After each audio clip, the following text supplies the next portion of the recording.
Chapitre 2. Quelques jours plus tard, Jésus revint à Capharnaüm, et l'on apprit qu'il était à la maison. Tant de monde s'y rassembla qu'il n'y avait plus de place, pas même devant la porte, et il leur annonçait la parole. Arrivent des gens qui lui amènent un paralysé porté par 4 hommes.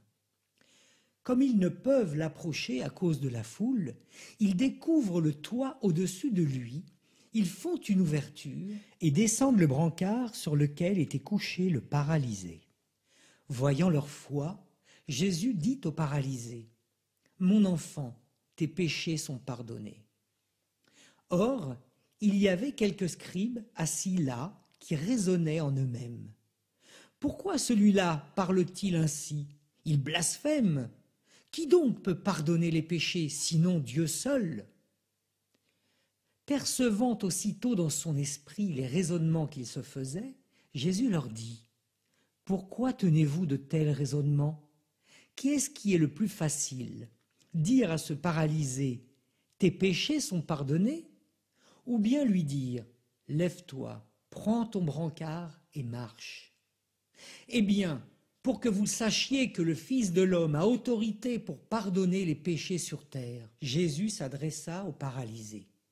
Je te le dis, lève-toi, prends ton brancard et rentre dans ta maison. Il se leva, prit aussitôt son brancard et sortit devant tout le monde. Tous étaient frappés de stupeur et rendaient gloire à Dieu en disant : nous n'avons jamais rien vu de pareil. Jésus sortit de nouveau le long de la mer. Toute la foule venait à lui et il les enseignait. En passant, il aperçut Lévi, fils d'Alphée, assis au bureau des impôts. Il lui dit : « Suis-moi. » L'homme se leva et le suivit. Comme Jésus était à table dans la maison de Lévi, beaucoup de publicains, c'est-à-dire des collecteurs d'impôts, et beaucoup de pécheurs vinrent prendre place avec Jésus et ses disciples, car ils étaient nombreux à le suivre. Les scribes du groupe des pharisiens, voyant qu'il mangeait avec des pécheurs et des publicains, disaient à ses disciples : « Comment ? Il mange avec les publicains et les pécheurs ?» Jésus, qui avait entendu, leur déclara : « Ce ne sont pas les gens bien portants qui ont besoin du médecin, mais les malades. Je ne suis pas venu appeler des justes, mais des pécheurs. » Comme les disciples de Jean le Baptiste et les pharisiens jeûnaient, on vient demander à Jésus : « Pourquoi alors que les disciples de Jean et les disciples des pharisiens jeûnent, tes disciples ne jeûnent-ils pas ?»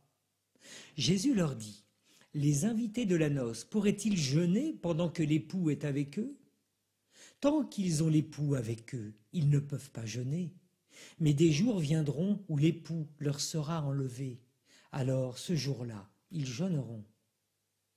Personne ne raccommode un vieux vêtement avec une pièce d'étoffe neuve. Autrement, le morceau neuf, ajouté, tire sur le vieux tissu et la déchirure s'agrandit. Ou encore, personne ne met du vin nouveau dans de vieilles outres, car alors le vin fera éclater les outres, et l'on perd à la fois le vin et les outres. À vin nouveau, outre neuve. » Un jour de Shabbat, Jésus marchait à travers les champs de blé, et ses disciples, chemin faisant, se mirent à arracher des épis. Les pharisiens lui dirent : « Regarde ce qu'ils font le jour du Shabbat. Cela n'est pas permis. » Et Jésus leur dit : « N'avez-vous jamais lu ce que fit David lorsqu'il fut dans le besoin et qu'il eut faim lui-même et ceux qui l'accompagnaient ? Au temps du grand prêtre Abiatar, il entra dans la maison de Dieu et mangea les pains de l'offrande que nul n'a le droit de manger sinon les prêtres, et il en donna aussi à ceux qui l'accompagnaient. » Il leur disait encore : « Le Shabbat a été fait pour l'homme, et non pas l'homme pour le Shabbat. Voilà pourquoi le Fils de l'homme est maître, même du Shabbat. »